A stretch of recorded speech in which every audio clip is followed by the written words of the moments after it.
দেখো এই যে আমার মা আর বাবা, এই ভিডিওটা অনেক দিন আগের। আমি ভিডিওটা দিতে পারিনি, আজকে দিলাম। দেখো রান্নার কিছু ছিল না, কি করব ভেবেও পারছি না। এখন সকাল 7:30 মতন বাজে, কি রান্না করব, ঘরে কিছুই নেই দেখো। তারপরে এই যে ঘরে একটু আটা ছিল, এদিকে মা বাবা এসছে, তাদের তো সকালবেলা কিছু করে দিতে হবে তাই না।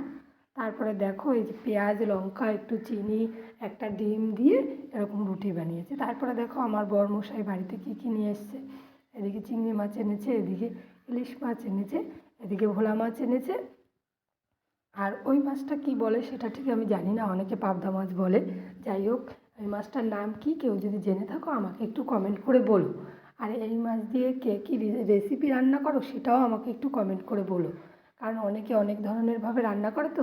তারপরে দেখো নেল স্টেশন করতে বসে গেলাম। তারপর নেল স্টেশন করার পরে রান্নাবান্না আমার কিন্তু হয়ে গেছে। তারপরে নেল স্টেশন করতে বসে গেছি। আর তোমাদের তো বললাম এই ভিডিওটা অনেক দিন আগের ভিডিও। তা দেখো আমার নেল স্টেশন করার পরে কেমন হয়েছে আমাকে একটু কমেন্ট করে বলো কিন্তু। টাটা।